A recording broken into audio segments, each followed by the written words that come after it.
Welcome back to the Melanin Wellness Podcast family. I am your host, Corey, and we are back in our Medicine in Black series, where we are honoring the wisdom of our ancestors and exploring the powerful healing traditions passed down from generation to generation. And today we're going to be diving into something that goes beyond medicine, the emotional, spiritual, and cultural power of plants in the lives of enslaved Africans. But for those who listen to the show, y'all know how we do over here. Before we begin the show, let us start with 30 seconds of gratitude. I am grateful for the traditions that have been passed down to me from my ancestors. Many of the traditions that I learned from my grandmother and my mother, and I know they were passed down from my great-grandmother, who herself was a slave. And when I am using these remedies, it is such a powerful experience, and now I am passing it down to my children. So it is definitely a full circle moment.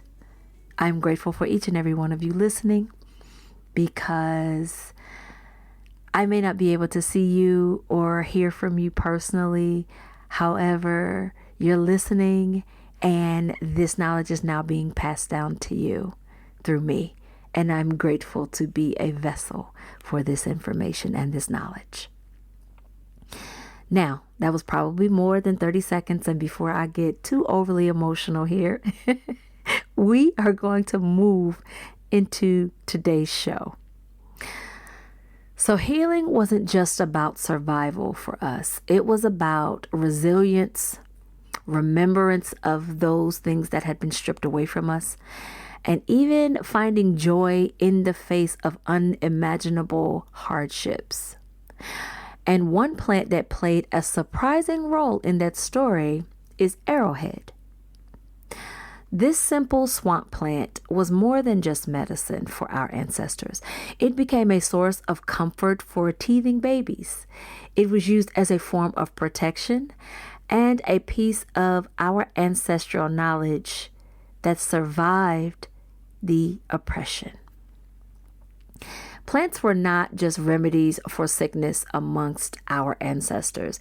They were deeply embedded in their daily lives. They flavored our foods, they soothed pain, they marked spiritual practices, and they preserved connections to African traditions. So for enslaved people who were denied the access to Western medicine and subjected to brutal conditions on plantations, plants became their primary source of health care. But beyond that, herbalism was a form of empowerment. It was one of the few ways that they could take control of their own well-beings. So from kitchen gardens to hidden patches of wild plants, enslaved Africans cultivated and foraged what they could, relying on generations of knowledge passed down solely through oral traditions. One of the most fascinating examples of this was Arrowhead. Arrowhead is a swamp plant with a starchy, edible root. But in many enslaved communities, it was used in a very unique way. And it was so unique when I learned of this. It was made into necklaces for teething babies. Now, I don't know about my listening audience, but I have 6 babies. And so I can remember their cries during their teething, and I can remember my grandmother giving me these secret little remedies that it seemed that it would just calm them and help them to sleep. And so the reason why it was so effective is because it was believed that wearing Arrowhead would absorb pain and fever, offering relief to the child. Now imagine a mother with few resources, not like what we have at our disposals today, desperately wanting to soothe the pain and the cries of her baby. She couldn't go to a doctor. She wasn't allowed. She didn't have access to teething gels or formal medicines, but she had the knowledge of her ancestors passed down from Africa. She could fashion a necklace from Arrowhead, placing it around her baby's neck as a form of natural relief. This wasn't just about practicality, though. It was an act of love, protection, and cultural preservation. Practicing herbal medicine during slavery was not just the necessity, though. It was a form of quiet resistance. White enslavers often feared and suppressed Black healing traditions. They knew that plant medicine gave enslaved people a level of autonomy and self-sufficiency, and they did not like that. That's why restrictive laws began to be put in place to ban enslaved people from administering these medicines without the approval of their enslavers. Imagine that. But despite these laws, herbal knowledge has persisted. Women secretly brewed teas, men passed down the remedies, and the community healers shared their wisdom in whispers, songs. Our people. Every time an enslaved person used a plant to heal themselves or their loved ones, they were reclaiming their power, defying a system that sought to keep them powerless and helpless. But these traditions did not die with slavery. They lived on in Black families, root workers, midwives, and herbalists.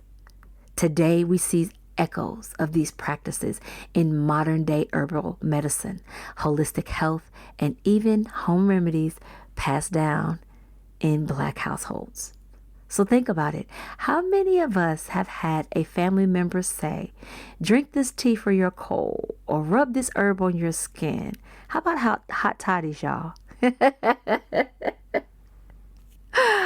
Oh my goodness. I'm still using hot toddies in my household to this day. And that's the ancestral knowledge at work.